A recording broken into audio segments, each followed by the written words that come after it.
What's going on, everybody? Your boy Sin here, back for Anime Vault Season 3. I'm excited to get to this. But before we do, for those out there who may not know what Anime Vault is, that is when I go back in time and I watch the animes that made me the fan that I am today and see if they still hold up after all this time. Sometimes they do, sometimes they completely don't, sometimes it fits in the middle, it just all depends. So that's what the whole point of this series is about. But before we jump into it and we get started, make sure you follow us across all socials. We got stuff everywhere for everybody. We have a Patreon with stuff exclusively for people there. So make sure you jump in on that so you don't miss out on anything. But I'm ready to jump into this. So let's do it. So starting off with Season 3, we're going with Devil Hunter Yoko. There's a total of 6 of these. They're OVAs. I only had access to the first one for the longest time. So we're really only going to be talking about the first one, the one that I religiously rented from the video store. All right, so why does it resonate with me? I really started to hate this question because it always seems to come down to blood, sex, and violence. Oh, my intro in the anime was so dark.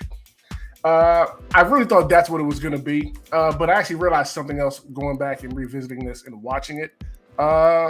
The character design of Yoko is what stuck out to me the most. I love the Chinese style inspired outfit. I love the bracelets and the ankle braces she has on with it. I love the big hoop pigtail hairstyle, whatever is going on up there in her head. I enjoyed it, and it just made me realize how much I love this look, and it's something that has stuck with me throughout the years. And even influenced me when it comes to character creation and stuff like that. You know, certain things I took away from it that I like. But yeah, I thought it was going to be the blood, sex, and violence thing. But no, it really is the character design. I really, really love that character design to this day. It's still one of my favorites. So that's why I would say it resonated with me. Now, let me give you all a quick synopsis as to what this show is about so you can understand. Okay, so let me read you off the synopsis of the show off of my anime list so you can understand what the show is about before we get into whether it holds up or not. So it's described as Yoko Amano is a regular girl making her way through high school until she learns that she is the 108th successor to a line of warriors charged with defending the earth against demons. Eventually, she must fight her ultimate battle against the demon who started it all. That is what it's about. But the question is, should you take the time out of your busy schedule to give this one a watch? What do y'all think? Yes? No? Maybe? I gotta go with no. And that disappointed me so much. I used to love watching this back in the day, but I gotta give it a hard pass. A no. This is the part where usually I would go into the opening and talk about whether it still slaps, all that kind of stuff. Since it is an OVA, there is no opening. It's just silhouette of her doing a move. They flash the name over on the screen, Devil Hunter Yoko, and they just go into the episode. So we're going to skip past the opening and go straight to the characters and see if they have held up after all this time. Do the characters hold up is the question. Yes or no? Be honest, no. They don't, and for the most part, you'll have forgotten about them once you moved on to something else and you finish this one. I think the biggest problem with me is that this is supposed to be Demon Slayer. It's supposed to be slaying demons. This thing seems to be mostly about sex and everybody just wanting to get their freak on for the most part. I mean, let's start with the mother. You have the mother who, according to Grandma, is, for lack of better words, a little harlot. And who's also trying to push her 16-year-old daughter to get her freak on. You have the grandma who is desperately trying to keep Yoko's virginity intact because in order to pass down the Demon Slayer successorship, she has to remain a virgin up to a certain point. You know what I'm saying? So it kind of gets in the way what mom is trying to do, and the grandma's trying to keep that from happening so she can pass it down because she couldn't pass it down to her mother because like Grandma kind of stated. She was a little, extra friendly back in the day and had Yoko at an early age. So she couldn't pass it on to her. So since she's getting up there in age, she wants to make sure she gets it to Yoko. And Yoko is not that far off when she's daydreaming about breaking a piece off to her school crush, which she likes to fantasize about. And her two friends, Chikako and Osamu, don't help the situation either, since Chicago's trying to push Osamu on her, or at least tease him about it with little antics. And he has a crush on her and he likes her. Everybody's just so sexually charged in this thing. It is ridiculous. And to speak about Osamu, her friend, he has one of the biggest glow ups I've ever seen in anime after he gets broken off a piece by the teacher. Yeah, you heard that correct. Teacher was a demon, but still, she broke him off a piece, and he goes from this to this.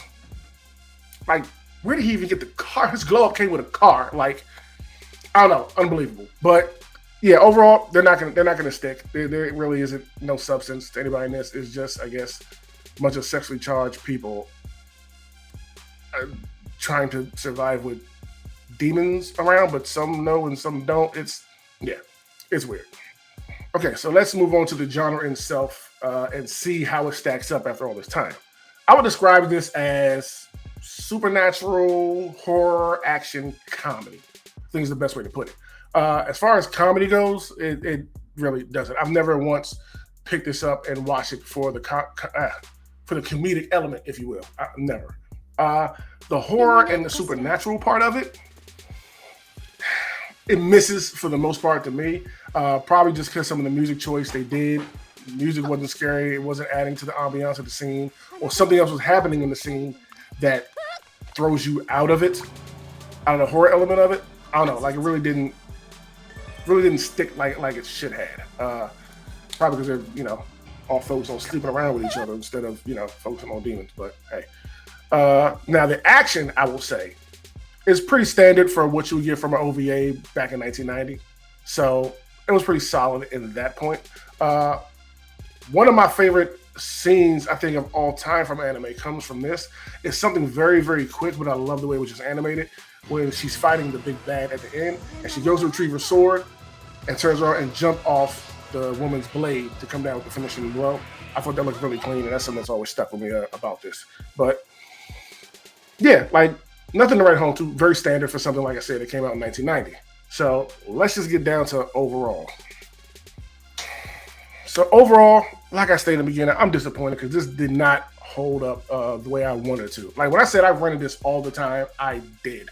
So it's a disappointment to go sit here and watch it, and I have my fingers crossed, I have my high hopes up, but it just did not stick the landing.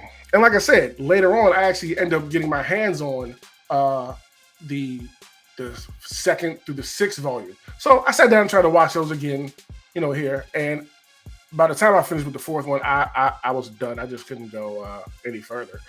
It was just bad. And episode 3 was even worse because it's just like a collection of random music videos. Like, it's not even like a real episode. Like, it's a waste of time. It's only 45 minutes if you want to watch the first one, at least, to see for yourself. So it's not like it's going to take up too much of your time. But honestly, overall, I would say skip it and move on to something a whole lot better. But I am glad I did sit down and rewatch it, just so I know that, yeah, it wasn't the blood, sex, and violence this time around that stuck with me. It was actually the character design of Yoko. So I'm happy I got to kind of realize that. Go back and revisit this one. But hey, that's Anime Vote for this week. Next week, we will be back. And I'm looking forward to next week. I'm hoping this goes better than this one did. So until next week, I'll catch y'all later. Deuces. Loading snacks. What's going on, everybody? Did you enjoy what you saw? Of course you did. So if you want to help us out and support us, here's what you can do. On whatever platform you're currently streaming us on, just like, share, and subscribe. Then head over to patreon.com/loading snacks and become one of our patrons there.